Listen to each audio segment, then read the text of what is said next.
Hola, ¿qué tal? Bienvenidos, bienvenidas a Impacto Económico. Soy Luis Francisco Blandón desde Caracas, Venezuela. Mucho que comentar en materia económica. Vamos de inmediato con titulares. En América Latina hablamos de Cuba, que ha logrado el incremento parcial de pensiones para jubilados y pensionados. Hoy en contexto, las políticas de recortes del presidente Javier Milei en Argentina dejan el sistema de salud en estado de crisis. Y en Economía 360, mandatarios de Rusia y Emiratos Árabes Unidos se reunieron para reafirmar cooperación bilateral.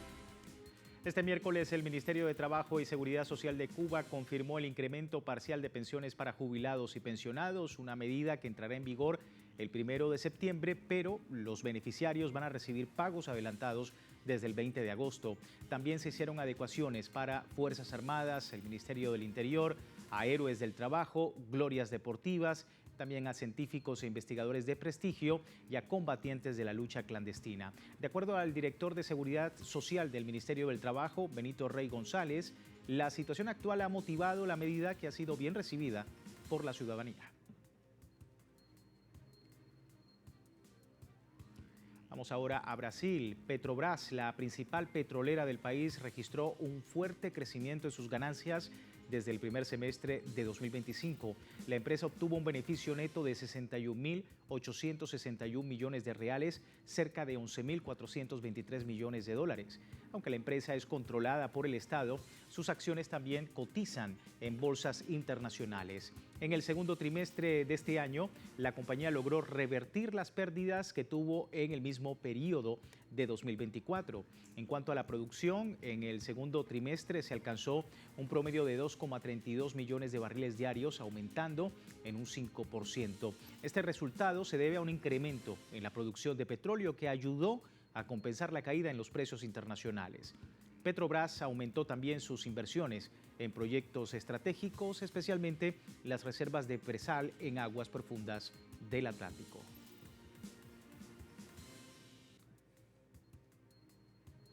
Sindicatos de trabajadores de la industria láctea de Uruguay realizan un paro general de 24 horas en defensa de los puestos de trabajo. La medida del gremio se produce por el cierre de dos plantas productoras, una de ellas Lactalis en Cardona y la otra Conaprole en Rivera. Los sindicalistas destacan que las productoras no cumplieron su acuerdo y dejará a miles de trabajadores y productores desempleados en el mes de octubre. Se espera una sesión plenaria para el próximo 11 de agosto, convocado por la Federación de Trabajadores de la Industria Láctea, para analizar la situación y definir nuevas medidas, además de una movilización masiva el día martes. Vamos a Colombia. Las políticas económicas están dando frutos en áreas como la pobreza y el desempleo. Las cifras fueron destacadas por el gobierno de Gustavo Petro y reconocidas por analistas, organizaciones políticas, sindicales y empresariales. Nuestro corresponsal en el país, Hernán Tovar, nos tiene más detalles. Que es el menor de la historia registrada con este. Al cumplirse el tercer año de gobierno del presidente Petro, el Departamento Nacional de Estadística, en el mes de junio del 2025, reportó el porcentaje más bajo de desempleo, en un 8.6%, en comparación del año 2024, cuando era del 10.3%, lo que representó que alrededor de 500.000 personas más lograran ocuparse en el país. Que ha habido una política que ha permitido, pese a la crisis que se anuncia, que no es cierta, en materia económica, de que la población está recuperando a través de las políticas y las oportunidades que brinda este gobierno progresista y alternativo, oportunidades para buscar empleo, para satisfacer sus necesidades básicas y para la reducción significativa del desempleo y por supuesto de la inequidad y la pobreza. porque es que una familia que pueda acceder a un empleo, que nosotros siempre lo hemos dicho, pues como un empleo digno, un trabajo decente, donde el ser humano, porque nosotros centramos la parte, el trabajo tiene que reconsiderar es la naturaleza del ser humano, tenga la satisfacción de sus necesidades fundamentales.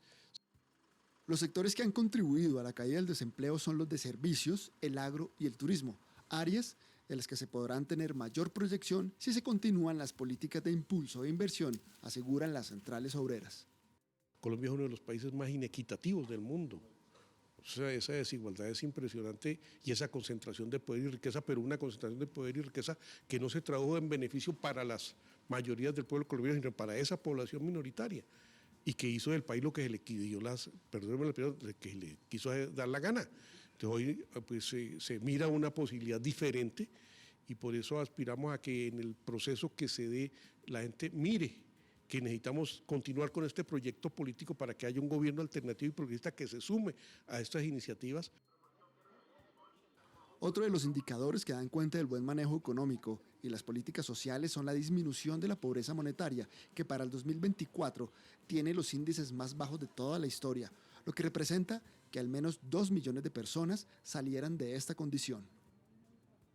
La pobreza monetaria es un cálculo de una línea y se calcula que en un hogar, si el ingreso por persona es menor a 460.000 pesos al mes, eso significa que la gente está por debajo de la línea de pobreza monetaria y si es mayor, está por arriba. Es un indicador, no será el indicador más perfecto, pero es uno de los indicadores que se tiene para poder entender el progreso de la pobreza en un país. En Colombia la pobreza monetaria se calcula de la misma manera desde el año 2012, lo cual nos permite hacer comparaciones entre los tiempos, digamos entre los años, de cómo evoluciona la pobreza en el país.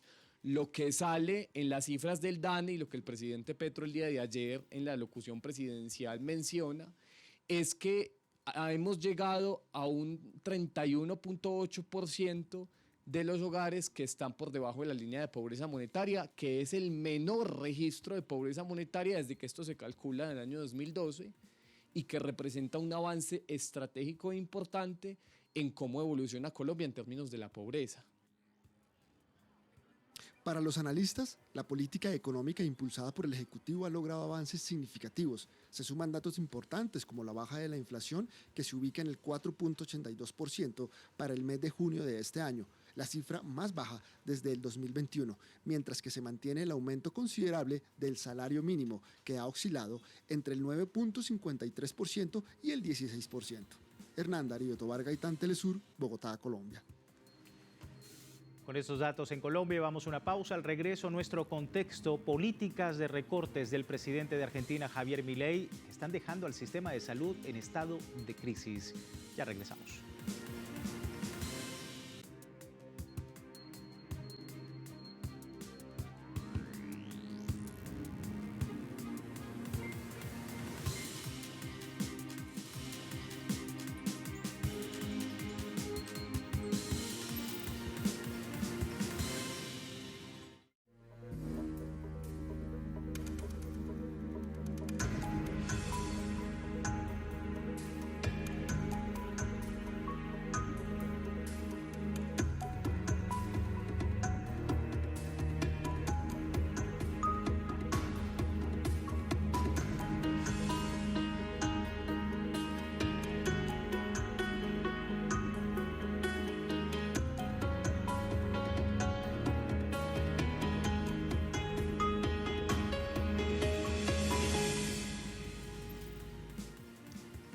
Gracias por seguirnos en Impacto Económico. Hoy en Contexto hablamos de Argentina y su sistema de salud que se encuentra en crisis justamente por las políticas de recorte del presidente Javier Milei. La Asociación de Trabajadores del Estado alertó sobre la crisis del sistema argentino de salud debido a las políticas aplicadas por Javier Milei, caracterizadas por un fuerte proceso de desinversión expresado en recortes presupuestarios, desfinanciamiento de programas y despidos masivos. Denunciaron que el gobierno ultraliberal considera la salud un gasto que debe ser llevado a su mínima expresión, lo cual se tradujo en la salida de Argentina de la Organización Mundial de la Salud, siguiendo el ejemplo del presidente de los Estados Unidos, Donald Trump. Alertaron además sobre la mercantilización del derecho a la salud con el desmantelamiento de programas clave como la entrega de medicamentos a personas con cáncer y otras enfermedades, así como el cierre de la Agencia Nacional de Producción Pública de Medicamentos, que permitía regular el precio en el mercado farmacéutico.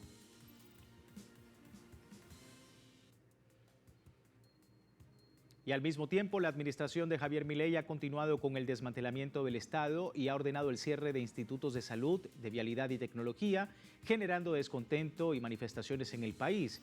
El presidente argentino eliminó el Instituto Nacional del Cáncer, el de las enfermedades cardiovasculares y el de tecnología industrial. Disolvió también la Dirección Nacional de Vialidad, una medida que fue formalizada en días recientes y que son parte de la política de desregulación del Estado que el presidente dictó por decreto y necesidad de urgencia.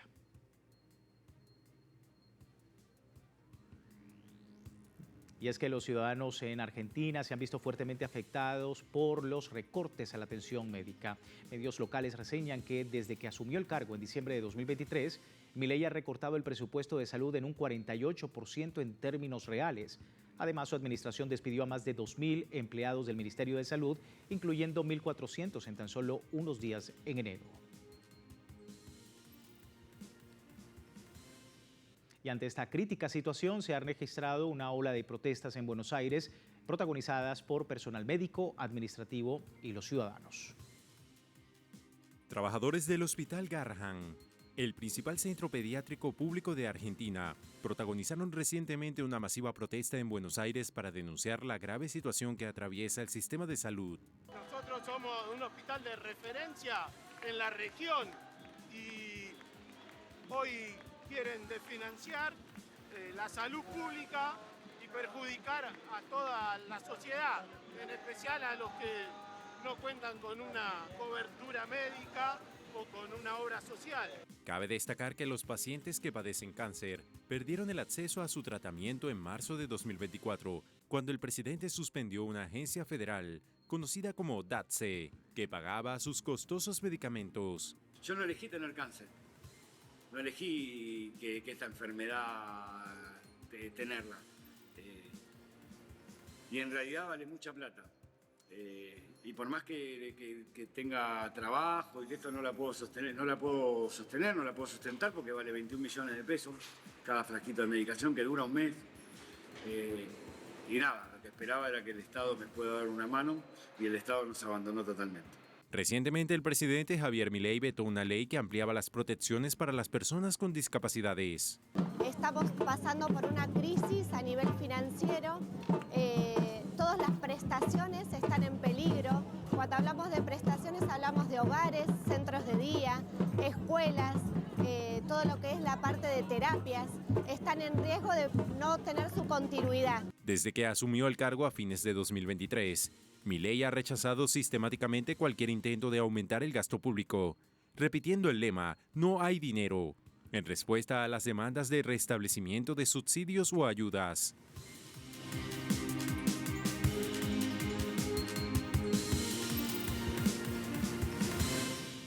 Comenzamos en Economía 360 hablando del presidente de Rusia, Vladimir Putin, quien se ha reunido este jueves con su homólogo de Emiratos Árabes Unidos, Mohammed bin Zayed Al Nahyan, para reafirmar sus lazos de cooperación bilateral.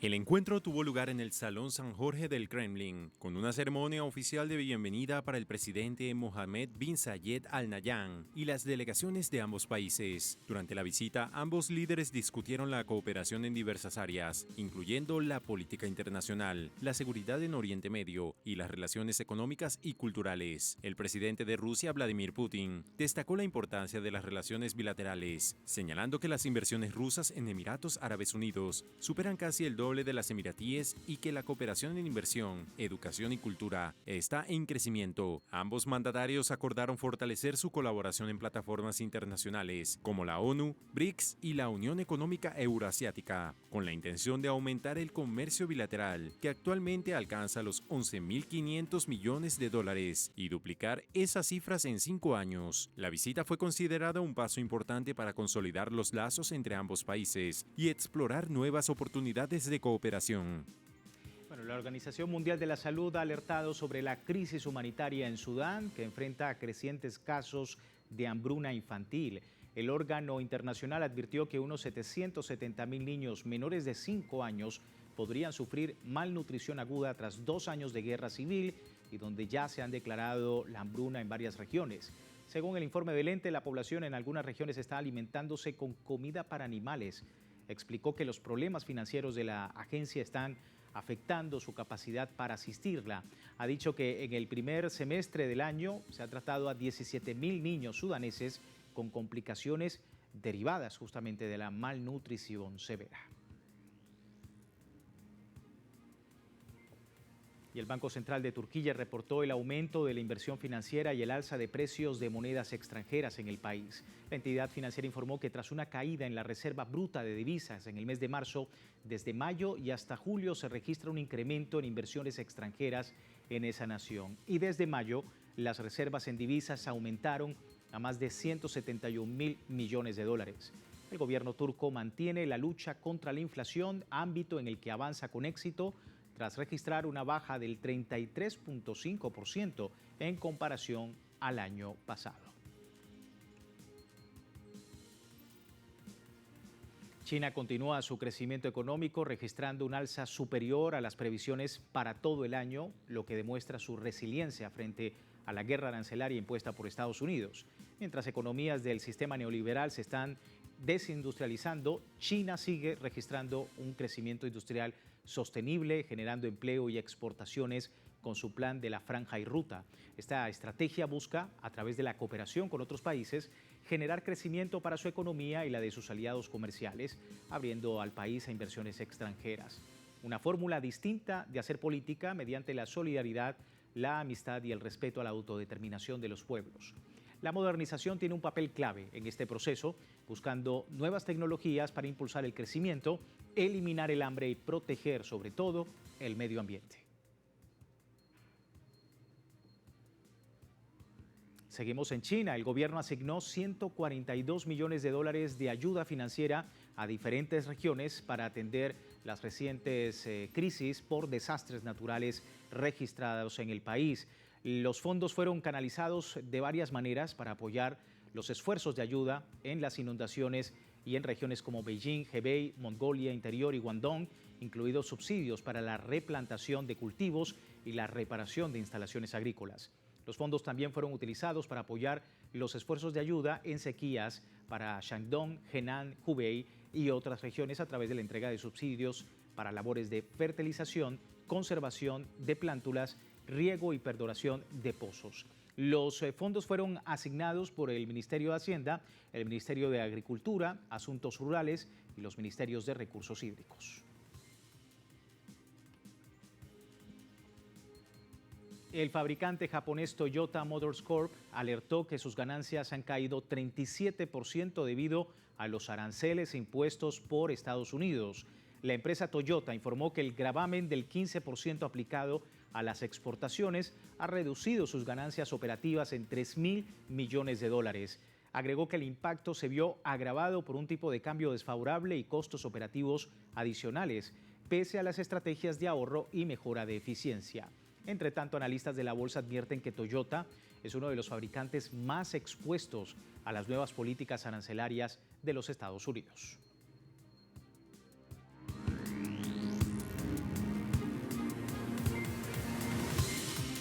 Rápidamente, indicadores petroleros al cierre de la presente jornada. Comienzo con el barril de petróleo intermedio de Texas, que ha marcado una jornada positiva, $62.26, con un alza de 27 centavos de dólar con respecto a la jornada anterior. El barril del Brent, de referencia en Europa, también al alza, se ubicó $65.81, una subida de 23 centavos de dólar al cierre de esta jornada. Y el crudo promediado por la OPEP, este sí marca a la baja, $70.85, una caída de apenas $4.50, siempre un poco por encima de otras cestas de petróleo en el mercado internacional. Con esto finalizamos Impacto Económico, www.telesurtv.net, con nuestra señal en tiempo real desde cualquier parte del mundo, y también en Telegram, el servicio informativo de Telesur, además de nuestra información económica. Soy Luis Francisco Blandón, gracias por seguirnos.